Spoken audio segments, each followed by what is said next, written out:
Olá pessoal, estamos começando o nosso programa Resenha de Mercado na Estúdio 92.3 FM de Cascavel. Eu me chamo João Fernando, sou gestor de negócios e a partir deste momento vou passar para vocês aí todas as informações que fizeram preço no nosso mercado financeiro na semana passada, né pessoal? Fazer uma apanhada da semana passada e fazer uma previsão, né? Uma previsão, né? Que não é previsão, não tem como prever o mercado, mas analisar um pouquinho aquilo que a gente pode esperar do mercado aí pro mês agora de junho, né? Estamos chegando aí na metade do ano, pessoal. E aí, como é que estão os seus investimentos? Você investidor, você gestor, você que não investe ainda, por que você não começou a investir? Você pode investir com R$ 10 por mês. E aí você fala assim, ah, mas R$ 10 não vai fazer diferença nenhuma. É aí que você se engana. O hábito de investir não tem a ver com a quantidade que você investe todos os meses, tem a ver com a formação da cultura e do hábito de você investir. Quando você começa a investir, você começa a olhar diferente para os teus investimentos. Você começa a dar foco para os teus investimentos e para as suas finanças. E tudo aquilo que a gente dá foco é onde está o nosso resultado.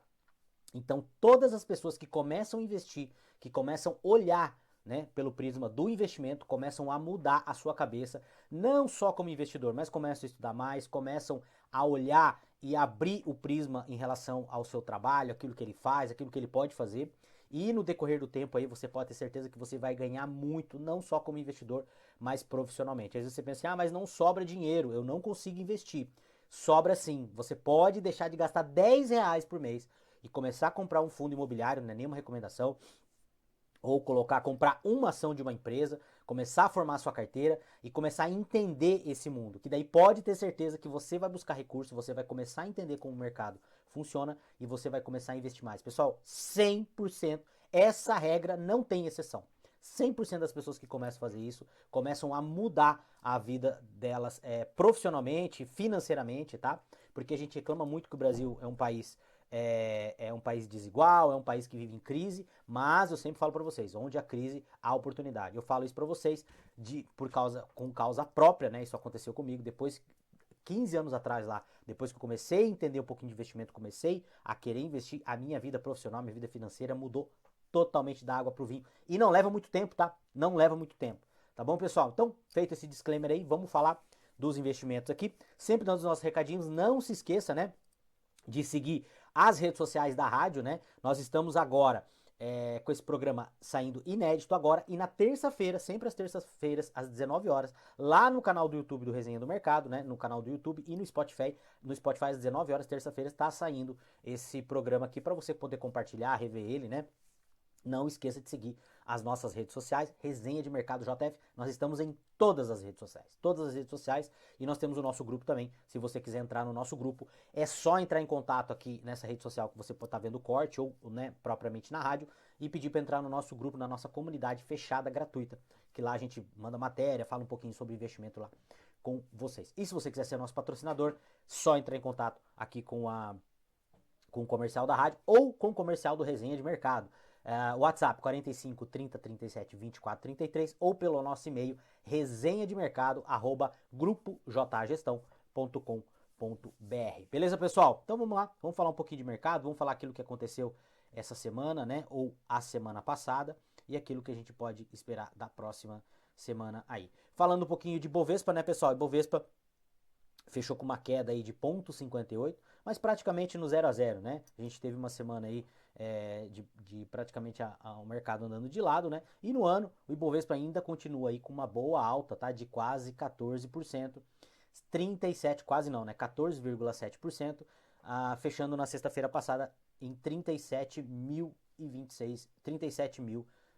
pontos e 26, tá? 37.026 mil pontos o Ibovespa fechando na semana passada. E aí, pessoal, será que o Ibovespa ele vai chegar a 150 mil pontos? Lembra, a gente está batendo recorde histórico no Ibovespa, né?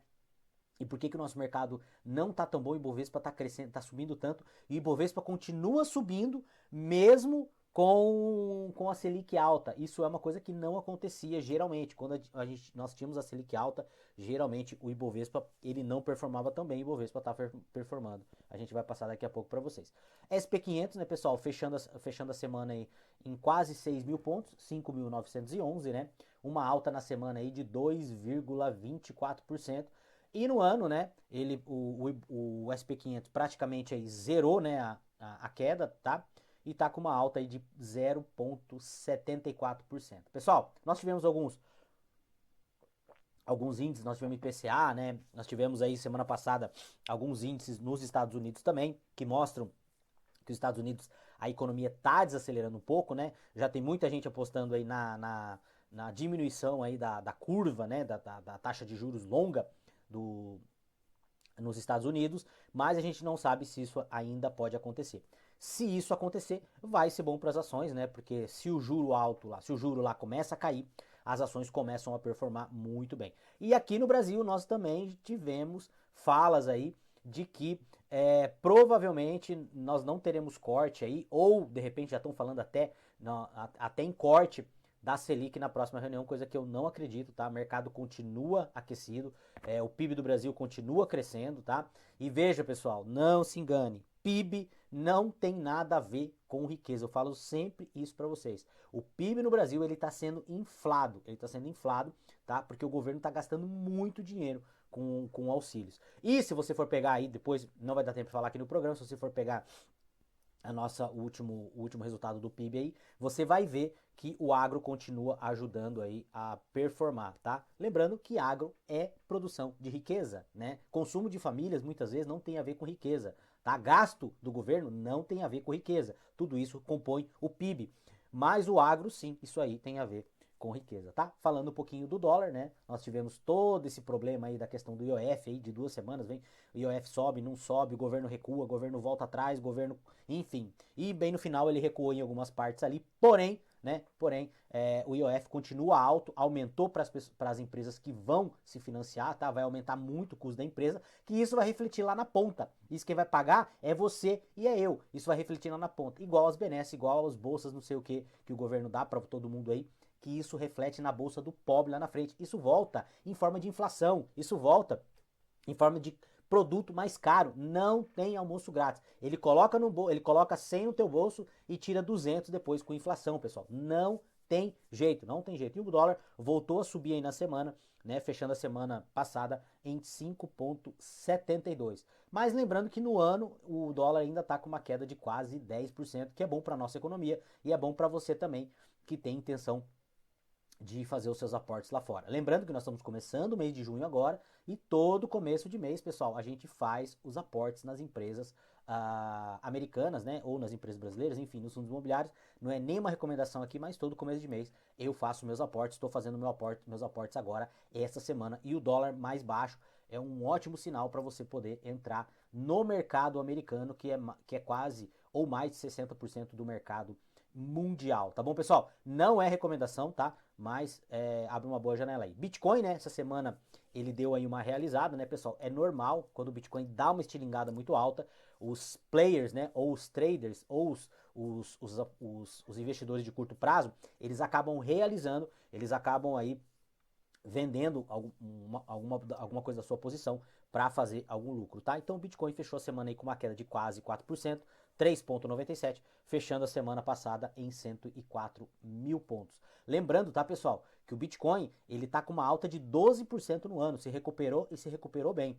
E a tendência do Bitcoin é uma tendência de alta, eu vou passar aqui para vocês daqui a pouco. A gente tá vendo aí, já falei para vocês de outros programas, governo tá entrando, ETF tá entrando, as baleias estão entrando, pessoa física continua entrando, mais de 50% do Bitcoin estão na mão de pessoas físicas, não estão na mão de instituições ainda, e a gente tem uma janela para investir em Bitcoin, tá? A gente ainda tem essa janela. Me perguntam aí, mas o Bitcoin agora tá alto, tá barato, espero baixar. Pessoal, muita gente que vendeu o Bitcoin a 104, a 100 mil pontos, né, a 100 mil dólares, e esperou para comprar a 74, acabou não conseguindo comprar, tá? Então, qual que é a minha visão de investidor de longo prazo? Não é nenhuma recomendação, é que você acumule Bitcoin todos os meses, tá, pessoal? E uma coisa muito interessante que eu quero fazer um disclaimer aqui para vocês, que às vezes as pessoas confundem. Você que já é estruturado, né? Você gestor, você, enfim, que é funcionário público, enfim, você que já é mais estruturado, você que não é tão novo assim, é, quando a gente fala de investimento, pessoal, tá? Isso a gente comenta lá na comunidade também. Quando a gente fala de investimento, de longo prazo, tá? Que as pessoas depende muito da idade que você tá, você vai ter que ter um tipo de carteira. Se você é pessoa que passou dos 40 anos, se você tá ali entre os 20 ou 30, né? Tudo isso influencia demais no tipo de investimento que você vai fazer. Por exemplo, se você é uma pessoa que está entre os 20 e 30 anos, tá? Você pode trabalhar um percentual da tua carteira com um risco maior. Porque se você perder ou se a tua carteira não performar, né, você tem condição de recuperar. Por exemplo, eu já tenho 45 anos. Então, a maioria dos meus investimentos, mais de 80% dos meus investimentos, eu tento investir em empresas, colocar em ativos que são mais conservadores para preservar, né? A minha ideia hoje é mais preservar do que ter rentabilidade. Por quê? Porque se eu chegar a perder uma parte do meu patrimônio, é mais difícil de eu recuperar, tá? Porque eu já tô com 45 anos. Então, o cara, quando é mais novo, você pode ter esse balanceamento da tua carteira um pouco menor. Então você pode trabalhar mais risco e menos, né, e menos segurança. Agora, claro, tudo tem que ser um risco calculado, tudo tem que ser um trade-off. Não adianta você colocar em qualquer coisa lá, que daí você vai perder mesmo, tá? Então você tem que ter essa percepção. E lá dentro do J Gestão de Vendas, aliás, do Resenha de Mercado, né, que é a nossa comunidade, lá a gente fala muito sobre isso, a idade que você tá, o que você precisa para alocar, onde você vai alocar, lembrando que não é nenhuma recomendação, tá? É meramente educativo. Então, assim, mas falando de Bitcoin, pessoal, eu vejo o Bitcoin no longo prazo, tá? Como um ativo muito, muito, muito bom. Ah, pode ser que dê errado o Bitcoin? Pode ser que realmente o Bitcoin uma hora chega a morrer? Pode. Tudo pode acontecer na humanidade, tudo pode acontecer. Mas a tese é muito boa, vale a pena você começar a estudar, tá bom? Essa semana eu recebi uma mensagem por WhatsApp de um rapaz, acho que viu na rádio aqui, entrou em contato comigo e falou um pouquinho sobre carteira e ele perguntou para mim qual que era o melhor investimento para quem estava começando. Eu falei, cara, o melhor investimento para quem está começando é estudar. Vá e estude. Esse é o melhor investimento que você pode ter quando você está começando. Quando eu comecei, pessoal, mas aí você tem que ter muita paciência. O que eu fiz? Eu sempre guardei dinheiro. Mas quando eu comecei, acho que eu já contei aqui para vocês, eu fiquei quase 5 anos investindo no Tesouro Direto, que em tese é um investimento muito seguro. Eu fiquei quase 5 anos investindo e estudando. Quando eu comecei a fazer o meu primeiro aporte, eu nunca esqueço, a minha primeira ação que eu comprei foi Ambev, tá? Ambev e VEG. Inclusive Ambev eu tenho até hoje, tá? Quando eu fiz meu primeiro aporte, eu já conhecia bem o mercado. Então eu nunca cheguei a perder dinheiro no mercado, tá? Por quê? Porque eu estudei muito antes. Então você que quer começar a investir, a primeira coisa que você tem que fazer, comece a estudar. Ah, mas eu não tenho tempo, eu quero ter um gestor para investir para mim. Do mesmo jeito, se você quiser ter sucesso, você vai ter que estudar. Porque muitas vezes o gestor faz coisa que você não faria. Então você é igual que você ter uma empresa. Não adianta você delargar. Quando você tem uma empresa, hoje o gestor ele tem que conhecer de várias áreas. Para quê? Para ele saber se as pessoas que estão fazendo corretamente. Então você não pode simplesmente delegar ou delargar para os outros os seus investimentos, como a sua empresa, como de qualquer departamento. A gente fala muito hoje do gestor nexalista, né? Que é aquele cara que é profundo em várias coisas. Infelizmente ou felizmente, o mundo que a gente vive hoje, não adianta mais você ser generalista, você tem que conhecer muito e profundamente de várias coisas, tá bom? Estudar é uma coisa hoje que ela é imprescindível para qualquer coisa que você vai fazer, tá bom? Falando um pouquinho aqui de fundos imobiliários, né? O IFIX continua resiliente aí, mesmo com a Selic mais alta, né, pessoal? Praticamente no 0 a 0 essa semana, 0,63. E no ano, surpreendendo aí, né, os fundos imobiliários, que é um dos ativos que, aliás, é o único ativo que eu aporto no Brasil hoje, não é nenhuma recomendação. Ações eu não compro desde 2022. Eu faço sim, todas as semanas, ou quase todas as semanas, operações com opções, tá? Aqui dentro do Brasil, mas são operações aí de 30 dias, 40 dias, às vezes de 15 dias, tá? São operações mais curtas, mas investir, tá? Investir para longo prazo, eu tenho comprado fundos imobiliários, eu compro todos os meses. Ações no Brasil eu não compro desde 2022, continuo com a minha tese que ainda não vale a pena, com o governo que a gente tem aí, não vale a pena investir dentro do Brasil. A gente tem um trade-off muito melhor com o mercado americano, enfim, com a Índia, né, com, por exemplo, hoje o próprio mercado alemão, né, a bolsa alemã disparou esse ano, inclusive, né, pessoal, a gente acabou perdendo, né, eu acabei segurando, e a hora que eu fui investir, tinha esticado demais, acabei não entrando, confesso para vocês aí que perdi, eu queria ter entrado no ETF alemão, hoje para mim já está muito esticado, não dá para entrar, mas a gente conseguiu entrar no ETF da Índia, a gente conseguiu entrar no ETF do México, a gente conseguiu entrar no ETF da Argentina, que estão performando super bem. A Argentina, nós estamos com mais de 60% de rentabilidade aí, com menos de um ano investido no ETF. Lembrando, tá, pessoal, que não é nenhuma recomendação, mas a gente tem essa boa perspectiva lá fora. Fundos imobiliários continua sendo muito interessante aqui, tá bom? Vamos lá, vamos para as nossas notícias.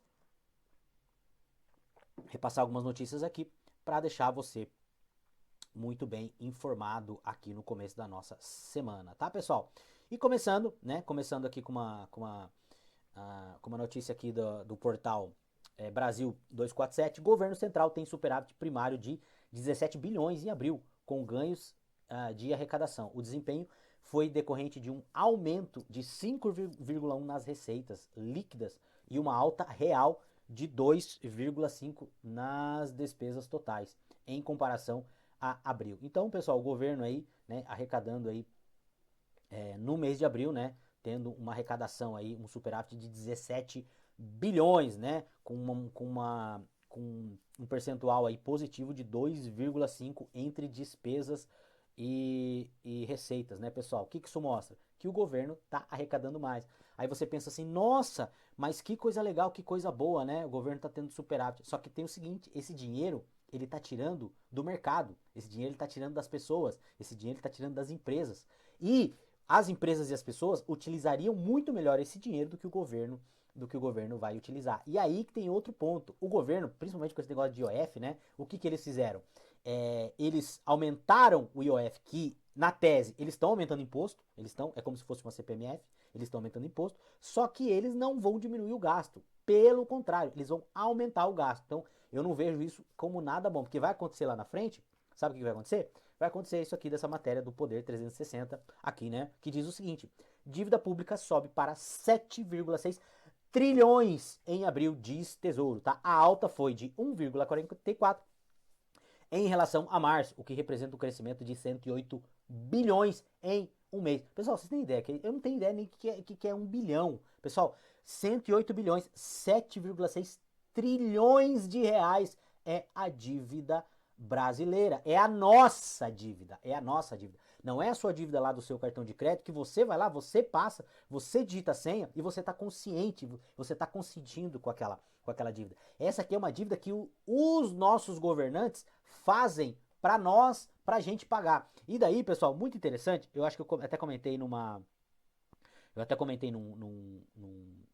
story que eu postei na semana passada, para vocês, que eu dou consultoria para indústria, dou consultoria para varejo também, né? E a gente tem uma reunião mensal lá e eu sempre levo um tema e eu tava falando sobre a geração Z. E aí eu vi vários vídeos da geração Z, dos próprios Zs, falando sobre a geração Z. E a maior reclamação deles é que as gerações passadas estão deixando uma bomba para eles, né? Que eles não têm culpa de nada disso. Eles não conseguem comprar casa, hoje eles não conseguem comprar carro, o poder de compra vem caindo, né? E eles reclamam muito que eles herdaram uma coisa que eles não pediram para herdar. E eles têm razão em relação a isso aí. A bomba que a gente está criando hoje, que nós não, os nossos governantes estão criando hoje, essa bomba vai ficar para a geração Z, para a geração Alpha, para a geração Beta, nossos sobrinhos, nossos filhos, nossos netos, que estão vindo. Essas gerações provavelmente vão ser mais pobres que nós. Por quê? Porque nós estamos deixando uma bomba para essas gerações aí, um abacaxi para essa galera descascar. E aqui, pessoal, 7,6 trilhões, o estoque da dívida pública do governo federal subiu de 7,5 em março para 7,6 em abril, uma alta de 1,4.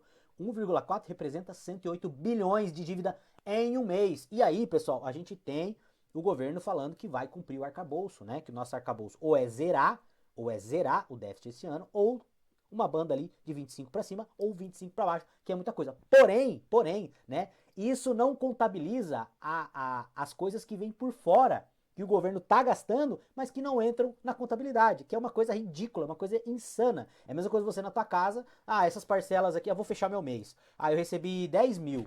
E as minhas contas estão dando 8 aqui, mas eu tenho mais 4 aqui, que se eu colocar vai dar 2 negativo. E sabe o que eu vou fazer? Eu vou tirar esses 4, vou contabilizar só as 8, aí eu fico com 2 positivo. Ou seja, é isso que o governo faz e passa pra gente. Mas na verdade eles estão gastando muito mais, eles vêm gastando muito mais e eles vão continuar gastando muito mais. E a gente está deixando uma bomba relógio para as próximas gerações, né? governantes. E aí, às vezes a gente escuta e fala assim, ah, mas a culpa é do brasileiro, porque foram as pessoas que nós votamos, que nós colocamos lá, né? O governo é reflexo do povo, né? São essas pessoas, quem mandou a gente colocar essas pessoas lá, a gente merece. Aí tem uma outra coisa, eu não sei se vocês sabem, mas se você pegar os 513 deputados que nós temos, tá? Menos de 30 deputados, tá? 30 deputados, salvo engano aqui, 30 deputados foram eleitos diretamente. A maioria esmagadora de quem tá lá não foi votado para estar lá, foi puxado por legenda. Então a gente tem um sistema podre. Nós temos um sistema que a gente precisa mudar o sistema. O nosso problema é cultural e é, acima de tudo, estrutural. Enquanto a gente não mudar a estrutura política do Brasil, tá? Nada vai mudar, porque quem tá lá não foi as pessoas que nós elegemos. Não foi, não foi. Menos de 40 pessoas que estão lá foram eleitas. O resto foi tudo puxado por legenda. Foi tudo puxado. O sistema ele é feito para se perpetuar. Então é isso que a gente tem que entender. E enquanto isso não muda, não adianta a gente ficar chorando. O que você tem que fazer como gestor e como investidor? Enquanto isso não muda, você tem que aprender a se defender, a usar o sistema contra o próprio sistema. Não de forma ilegal, mas de forma legal. Uma das coisas que você pode fazer, que você tem uma janela, eu já falei aqui pra vocês, é a questão do IOF. Você pode ainda tirar os seus recursos do Brasil, deixar mais longe do Brasil. Pode chegar uma hora que se o dólar começar a disparar muito, o governo na canetada, eles vão colocar lá 25% de IOF, e aí, meu amigo, se você for tirar lá R$ 100, você vai pagar R$ 25 só de IOF. Se for tirar 10 mil, você vai pagar 2.500 só de IOF. E aí, até você recuperar esse investimento lá fora, vai demorar, vai demorar. E aí o dólar, e sabe o que vai acontecer se o governo fizer isso? O dólar vai explodir. Quem já tiver dinheiro lá fora, vai ficar rico. Eu já falei em outro programa aqui com vocês, que é com tristeza que eu falo essas coisas, não é com felicidade. Mas quem tem entendimento, com esse tipo de governo que a gente tem, ganha mais dinheiro, que é o que a gente vem fazendo. Tá bom, pessoal? Então aqui dívida pública, né? Crescendo bastante. E aqui uma outra matéria do UOL que diz que 77% das indústrias em São Paulo têm dificuldade de achar funcionário, diz estudos, né? E aqui, engenheiro lamenta a falta de mão de obra. Estamos pagando para indicarem amigos. Olha só, isso aqui é na construção civil, tá? Uma matéria da revista Oeste.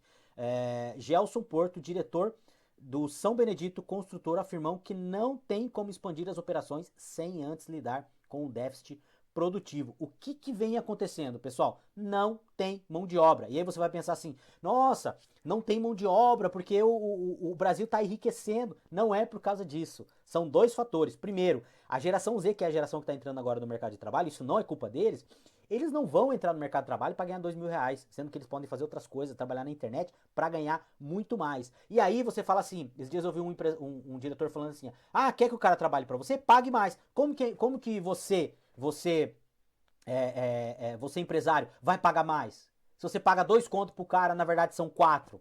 Fora o que tem indireto. Fora que você tem que colocar na conta, que às vezes lá 10% dos funcionários que sai coloca você na justiça e você tem que pagar pros caras. Como que você vai pagar mais? Aí, pessoal, a gente fica falando assim, mas o empresário paga pouco. Você acha que o empresário paga pouco porque ele quer? O empresário não paga pouco porque ele quer. Ele paga pouco por causa do sistema, por causa do sócio majoritário que fica sugando. Deu lucro ou não deu lucro? Sabe o que acontece? Se você tem empresa no lucro presumido, se você tem empresa no simples, deu lucro ou não deu lucro, meu filho, o sócio majoritário vai tirar os dividendos dele todos os meses, que são os impostos. Ele vai tirar e acabou, meu filho. Eu ia falar uma palavra aqui que eu não posso falar, mas você tem que literalmente arrumar o dinheiro, meu amigo. Então, assim, não dá para os caras pagar, porque a carga tributária não deixa. E hoje a gente tem auxílio para cima e para baixo. Então não se engane, não ache que tá sobrando vaga de trabalho porque a economia tá bombando. Gente, eu vivo no varejo, eu converso com isso todo dia, tá? Eu faço gerenciamento de time de vendas de representante, pessoal. Eu sei como que tá a venda no varejo. Eu vivo isso há 25 anos, junto com o mercado financeiro, pessoal. Tá bom o mercado? Comenta aqui. Você que é empresário, você tá faturando mais? Você tá faturando mais? Tem alguns que estão faturando, né? Quem tá fazendo diferente tá faturando. Mas não tá fácil, né, pessoal? E aqui, uma outra matéria, né? Brasileiros precisam trabalhar, aqui para você ver, né? 149 dias só para pagar imposto. Veja bem, brasileiros precisam trabalhar quase 150 dias só para pagar quem? O nosso sócio majoritário, né? Porque quando você investe numa empresa, quando você é acionista de uma empresa, eu fui lá nos Estados Unidos e comprei a ação da Pepsi, né? Aí, não é nenhuma recomendação. Mas aí a Pepsi não deu lucro. Sabe o que acontece se a Pepsi não dá lucro? Ela não paga dividendo para o acionista. Agora, se a Pepsi não der lucro, né? Se a empresa não der lucro, se você, empresário, não der lucro, sabe o que tem que acontecer? Você, funcionário, se o teu patrão não tiver lucro, sabe o que tem que acontecer? O sócio majoritário dele, que é o governo, não tá nem aí, meu amigo.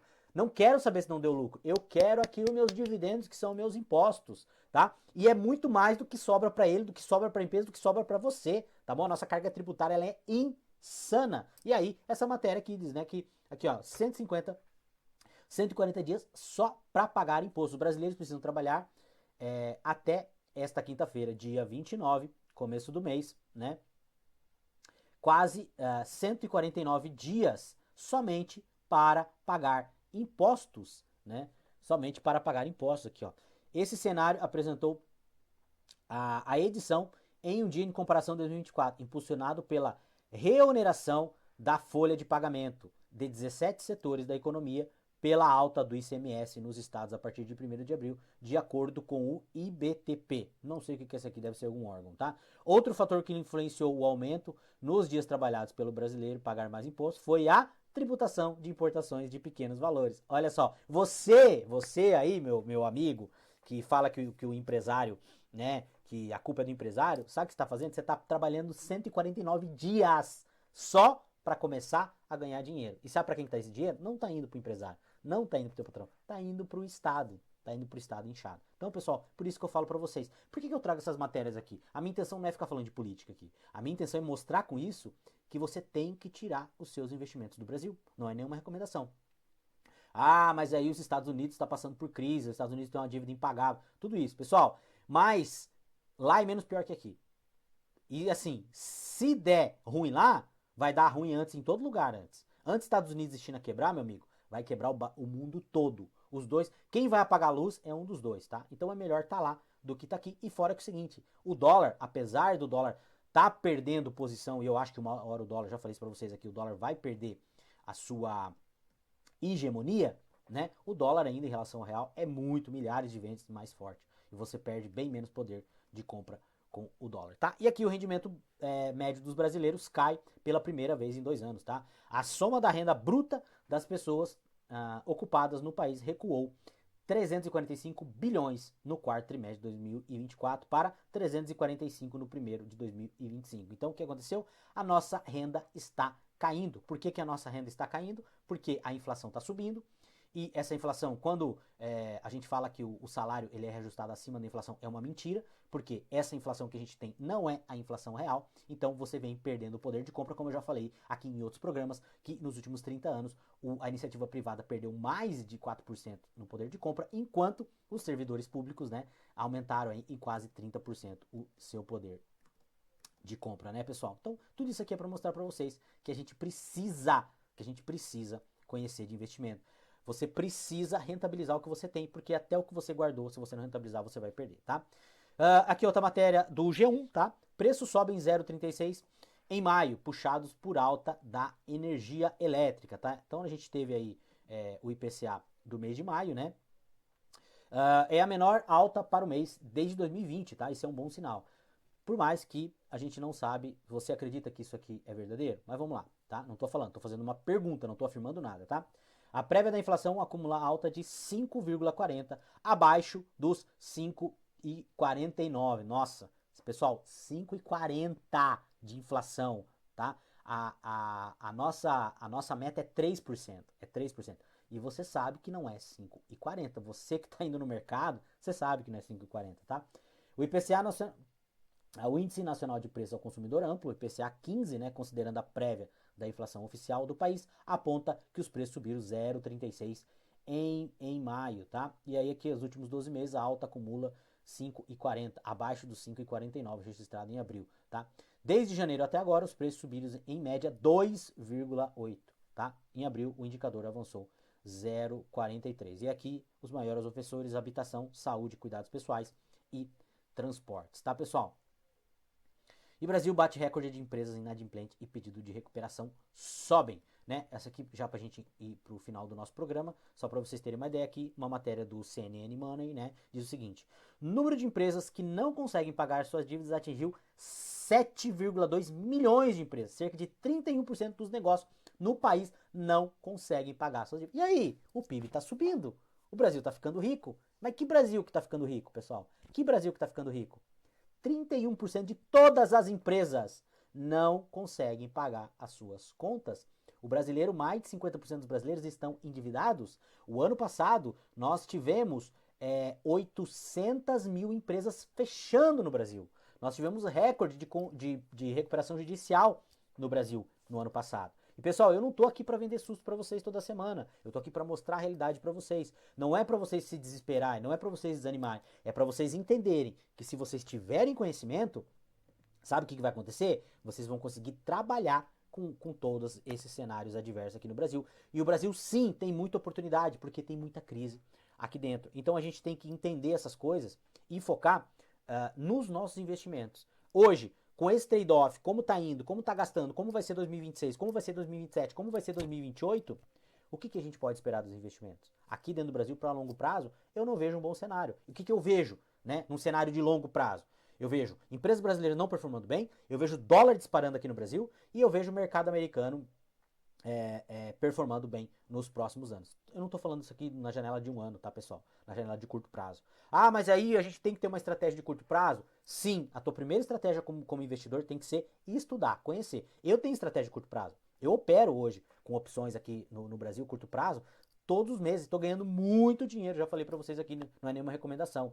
Mas você precisa conhecer o mercado, você precisa começar a investir. E se você quiser começar a investir, segue as nossas redes sociais, segue as redes sociais da rádio aqui e entra lá na nossa comunidade, que lá a gente fala bastante sobre investimentos. Tá bom, pessoal? Estamos chegando no final do nosso programa, do programa Resenha de Mercado.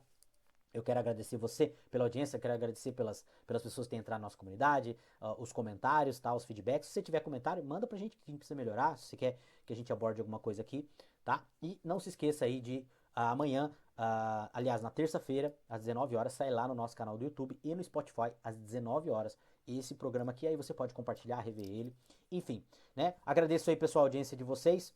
Vejo vocês na semana que vem, neste mesmo horário aqui, tá? E tem aí uma semana abençoada para todo mundo. Grande abraço.